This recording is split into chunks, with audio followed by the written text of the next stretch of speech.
Alors que l'ancien président Trump a été acquitté des accusations d'incitation à l'insurrection par le Sénat samedi, un sondage suggère que près de 2 tiers des républicains rejoindront ou penseront à rejoindre un troisième parti dirigé par Trump. Un tiers des sondés en sont certains et pour 37%, c'est une probabilité. Pour près des 3 quarts des personnes interrogées, le Parti républicain doit rester loyal à Trump. Certains sondeurs prévoient qu'un éventuel nouveau parti de Trump deviendra d'emblée plus important que le Parti républicain.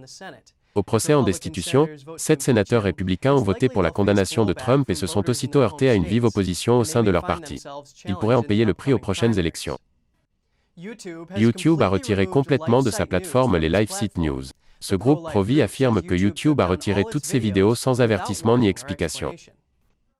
LifeSite News est la dernière victime de la censure des médias sociaux. Mercredi, le groupe Pro-vie a déclaré « YouTube vient de supprimer complètement la chaîne LifeSite News. Ce n'est pas une interdiction temporaire, toutes nos vidéos ont complètement disparu. » Elle dit avoir perdu le contact avec plus de 300 000 abonnés. YouTube a déclaré à The Epoch Times que la chaîne avait été mise hors service pour avoir violé à plusieurs reprises sa politique de désinformation Covid-19.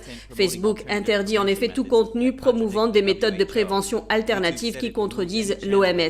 YouTube a déclaré qu'il supprime toute chaîne qui enregistre 3 infractions en 90 jours. Le groupe Pro-vie a déclaré à CBN News qu'il subissait une censure croissante de la part de YouTube depuis 3 mois. Le journaliste de LifeSite News affirme que les géants des médias sociaux ont armé leur plateforme contre les conservateurs et les chrétiens en particulier. Il a écrit « Si vous êtes un chrétien conservateur, les géants de la technologie vous détestent et veulent vous éradiquer. Ils pensent clairement que vous ne devriez pas exister. Vous êtes chassé de la place publique moderne, l'Internet, où seules les voix libérales sont autorisées à s'exprimer. » Ces derniers temps, YouTube a entrepris de démonétiser et de suspendre des comptes, y compris celui de l'ancien président Trump. Les vidéos de LifeSite News sont actuellement visibles sur Rumble. Tucker Carlson de Fox News a affirmé jeudi dernier être pris pour cible pour annuler son émission. Il affirme que des groupes financés par des millionnaires essaient de le démolir. Carlson a affirmé que dans les dernières 24 heures, cette prise pour cible est devenue plus persistante. Il explique que ces groupes sont financés par la Ford Foundation, George Soros, Michael Bloomberg et Jeff Bezos. Il a précisé qu'ils s'en prennent aux annonceurs de l'émission et aux entreprises qui diffusent l'émission. Il a dit que beaucoup de ceux qui cherchent à fermer son émission et le groupe Fox News sont présents dans les médias, mais ils servent les intérêts du Parti démocrate. Durant ces dernières semaines, il y a eu une résistance croissante à l'encontre des groupes médiatiques qui cherchent à fermer les médias alternatifs. Twitter a suspendu les comptes de Project Veritas et de son fondateur James O'Keefe, affirmant qu'ils ont violé la politique de la plateforme. Cela après que O'Keefe ait interrogé un cadre de Facebook devant son domicile. En janvier, le projet Veritas a obtenu une vidéo du vice-président de l'intégrité chez Facebook disant que la plateforme peut geler les discussions où il détecte des propos haineux. James O'Keefe s'est alors rendu chez le vice-président pour une interview. Se présenter au domicile de quelqu'un est une pratique courante dans le journalisme. Quand vous parlez de geler les commentaires avec des discours de haine, qu'entendez-vous par là ? Une fois la question posée, le vice-président n'a pas répondu et s'est dirigé vers son domicile. Twitter prétend que la vidéo contient des informations privées. O'Keefe dément. Twitter a dit qu'il devait supprimer le tweet en question pour que le verrouillage temporaire du compte soit levé. Twitter a permis à O'Keefe de faire appel, ce qu'il a fait. Ensuite, Twitter a réagi en suspendant son compte. La vidéo montre le numéro de rue de la maison du vice-président, mais ne montre pas le nom de la rue. O'Keefe a précisé qu'il brouillerait le numéro de rue dans la vidéo, mais selon O'Keefe, ce n'est pas une nouveauté chez Twitter et il souligne que son PDG, Jack Dorsey, a admis au Congrès que la décision de la société de bloquer les révélations du New York Post au sujet de Hunter Biden était erronée, mais ils ont quand même demandé au Post de les supprimer de leurs tweets. Les députés républicains disent que la présidente de la Chambre, Pelosi, doit payer l'amende de $5 000 imposée aux autres membres qui contournent les détecteurs de métaux. Ils ont indiqué au chef de la sécurité que Pelosi n'avait pas effectué le contrôle de sécurité complet le 4 février et que les caméras de sécurité avaient enregistré les preuves. Ils lui ont également dit qu'il ne peut appliquer les règles à certains membres du Congrès et pas d'autres. Pelosi a fait installer des détecteurs de métaux juste à l'extérieur de toutes les entrées de l'étage du Parlement après les émeutes du 6 janvier. Elle a également insisté sur la règle des $5 000 d'amende, 2 jours seulement avant qu'elle n'ait prétendument contourné les détecteurs de métaux. Les membres républicains du Congrès Louis Gohmert et Andrew Clyde ont déjà reçu une amende, mais ils contestent tous deux les accusations. Le président Biden s'est entretenu pour la première fois avec le chef du Parti communiste. Retour sur les mesures de Biden pour influencer la politique chinoise. D'après les experts, Biden gardera la position ferme de Trump à l'égard de la Chine. Nous pensons donc que Joe Biden et son administration poursuivront une approche plus dure à l'égard de la Chine. Mais selon un expert, à en juger par les récentes politiques relatives à la Chine, les méthodes de la nouvelle administration sont très différentes. Biden a adopté une ligne dure à l'égard des activités militaires de la Chine dans la mer de Chine méridionale, en envoyant des porte-avions et des navires de guerre dans l'océan, délivrant ainsi le message à la Chine que les États-Unis ne reconnaissent pas la revendication de Pékin sur la zone. Mais d'un autre côté, la Maison-Blanche a récemment annulé une réglementation de l'ère de Trump qui exigeait que les écoles américaines fassent état de leurs relations avec les instituts Confucius chinois. Il s'agit de cours de langue et de culture organisés hors de Chine, parrainés par le régime chinois. Ils ont été accusés de diffuser une propagande pro-PCC et d'exporter la censure vers les campus américains. La nouvelle administration a également fait marche arrière par rapport aux efforts de Trump pour interdire TikTok. L'application de médias sociaux est très populaire auprès des adolescents américains, mais elle appartient à une société chinoise. Les législateurs et les experts ont déclaré que l'entreprise peut collecter des données sensibles auprès des utilisateurs américains et les transmettre au PCC. Le président Biden a également prolongé le délai imparti aux investisseurs américains pour cesser d'acheter des participations dans des entreprises chinoises ayant des liens militaires connus. L'ancien président Trump avait précédemment fixé ce délai au mois dernier. La stratégie de Biden, comme nous l'avons vu dans les 3 semaines qui ont suivi son entrée en fonction, consiste à traiter le pouvoir brutal du régime chinois et le pouvoir tranchant du régime séparément. Ces termes ont été inventés par des diplomates américains. La puissance brutale fait référence à la force militaire ou à la coercition, et le pouvoir doux, quant à lui, signifie utiliser la culture, les idéaux et les valeurs pour influencer les autres.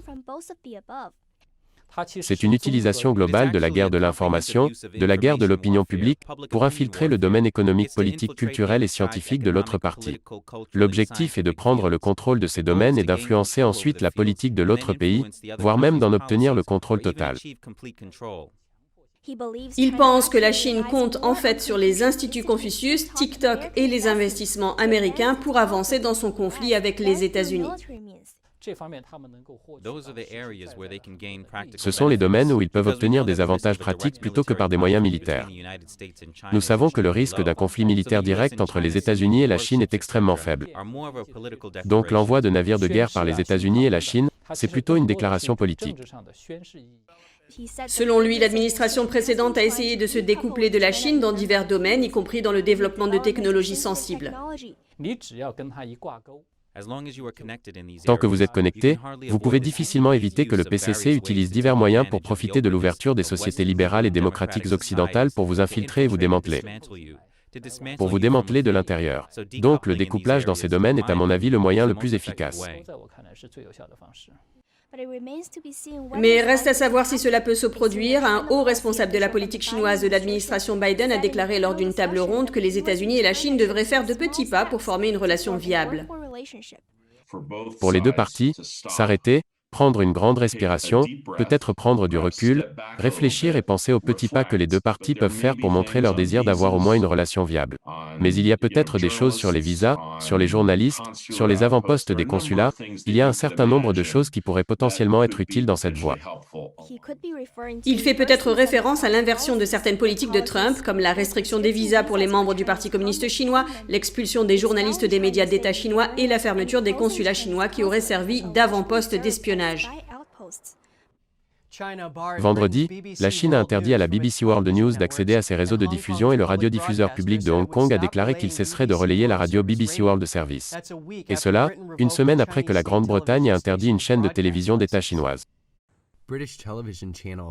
BBC World News est interdite de diffusion en Chine depuis vendredi. Cela s'est produit tout juste une semaine après que le régulateur des médias britanniques ait révoqué la licence de la télévision d'État chinoise CGTN.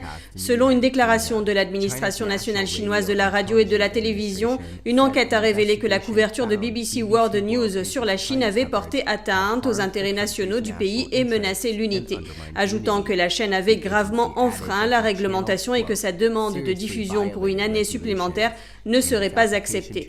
La chaîne d'information en langue anglaise n'est pas très populaire en Chine et ne diffuse que dans certains hôtels et résidences, et 2 journalistes de Reuters en Chine ont confirmé que la chaîne avait disparu de leurs écrans.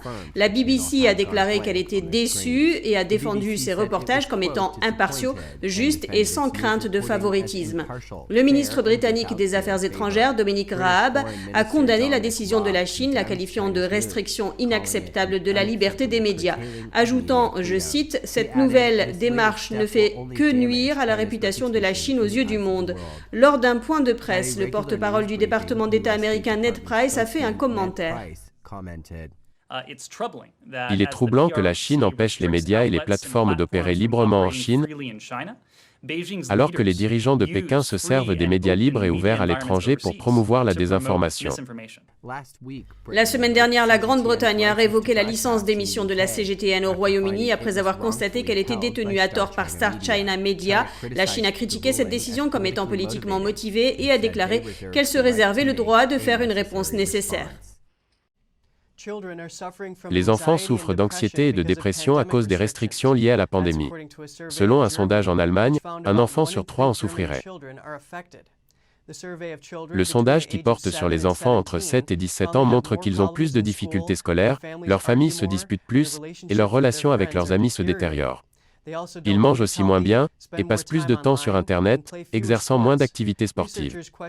Les chercheurs ont questionné plus de 1000 enfants et 1500 parents entre mi-décembre et mi-janvier alors que l'Allemagne était dans son 2e confinement.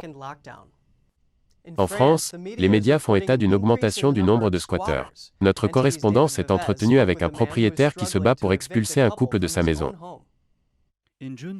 En juin 2019, la vie de Gregory Deck a brusquement changé. Un couple a occupé illégalement sa maison située en banlieue parisienne. Depuis, il est logé par un ami.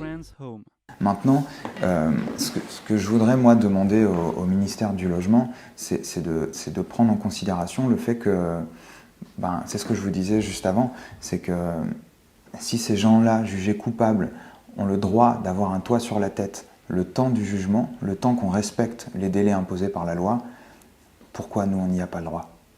Pourquoi nous on n'a pas le droit à un petit toit? Je ne demande pas un château, je m'en fiche, même 10 mètres carrés, 15 mètres carrés, je le prendrais. Avec les frais d'huissier et les loyers de son logement, il se retrouve sans argent et craint désormais de se retrouver à la rue. Les médias français ont rapporté plusieurs cas similaires dernièrement. Lundi, des squatteurs ont repris la maison d'un homme de 88 ans dans le sud de la France. Il s'est battu pour expulser les squatteurs. Gregory Deck a déclaré que la loi ne lui permet pas de reprendre son domicile au risque d'être condamné à une peine de prison. Là, en tant que propriétaire, face à des gens qui sont déjà jugés coupables, je peux toujours pas rentrer chez moi, peu importe le contexte. Donc,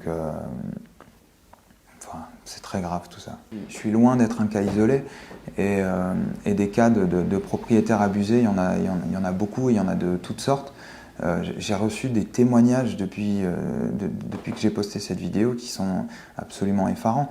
Le gouvernement français a modifié la loi en janvier pour permettre des expulsions plus rapides des squatteurs, mais ils sont protégés pendant la trêve hivernale. Depuis le 1er février, la chaîne NTD TV vous propose chaque jour 1 heure de programme en français, accessible gratuitement sur les canaux suivants: Orange canal 548, Free 799, SFR 921 et Bouygues 802. La première diffusion est programmée à 20h avec une rediffusion le lendemain à 13h. Vous pouvez aussi retrouver toutes nos vidéos en vous rendant directement sur notre site internet ntdtv.fr.